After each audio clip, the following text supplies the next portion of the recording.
साथियों, कोरोना संकट ने हमें local manufacturing, local market, local supply chain इसका भी महत्व बराबर समझा दिया। 21-day nationwide lockdown has disrupted supply chain across of India, which has hit movement of essential commodities. And India, Japan and Australia, they have unveiled a new initiative to support global supply chains that have proven vulnerable in this pandemic. The COVID-19 pandemic has exposed the vulnerabilities in the current system. In that context, this new initiative from three coalitions is extremely important.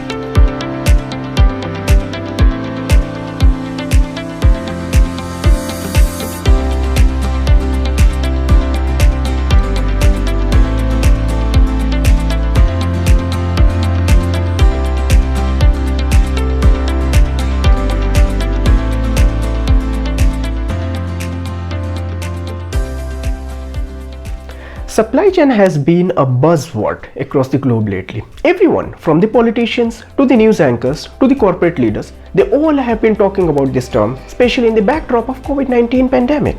I'm glad you are interested to learn more about it, which is the backbone to any organization.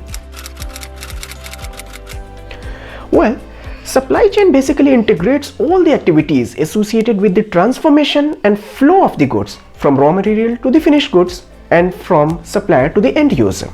Supply chain also integrates the information flow both up and down the supply chain network. There are 5 major elements of supply chain.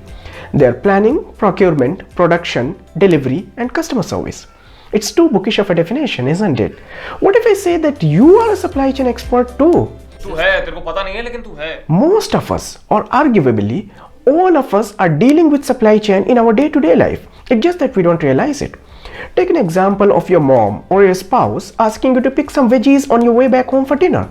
It's so simple a request that we all have come across, haven't we? You know, your mom or your spouse is already aware of your need and desire for food, and they've already decided on what to cook in accordance with your need and desire. Now she's just activating her supply chain by asking you to pick that particular vegetable. This is what typically a sales team does in a corporate organization. They go out in the market to identify the need and desire of the customer and activate their supply chain subsequently. In response, the supply chain team carries out 4 major activities which we just talked about. They're planning, procurement, production, and delivery. Let's keep the customer service for a while now. Now let's see how we perform these supply chain activities in our example. So your mom or your spouse is to cook dinner for you. The first thing she does is to plan, like what to cook, when to start cooking, how much quantity would be sufficient for all family members, what are the ingredients she would need to start cooking, and of course the other stuff. This is the very first step of supply chain management, which is called planning. When she is done with her planning, she asks you to pick that particular vegetable in a specified quantity, and of course along with other ingredients she would need to start cooking. This is the second step of supply chain management, which is called procurement. When you get the stuff she has asked for, she will start cooking at a specified time so that the dinner gets ready when you need it. This is the third step of supply chain management, which is called production. And of course, when the dinner is ready, it would be served to you. And this is the fourth step, which is called delivery in terms of supply chain management. It's easy, isn't it? I told you that most of us are dealing with supply chain in our day-to-day life. It's just that we don't realize it. Well, to summarize, supply chain is all about making the products available to the customer in accordance with their need. Let me ask you a question to help you understand the importance of supply chain. What happens when supply chain fails? Yes, you guessed it right. There won't be any product in the market for you to buy. You walk into a supermarket only to see the empty racks. You place an order online and there won't be any delivery. To be more specific, any failure in any part of the supply chain network creates a vacuum. This vacuum destabilizes the balance between supply and demand.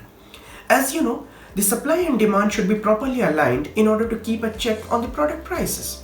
The general rule here is when the demand is low and supply is high, the product prices go down. On the same pattern, when the demand is high and supply is low, the product prices are bound to go up. Do you recall the prices of essential commodities going up as soon as the lockdown was announced? People rushed to the supermarket and grocery stores in a large number. They bought the products in a higher quantity and volume than they would buy in a normal day.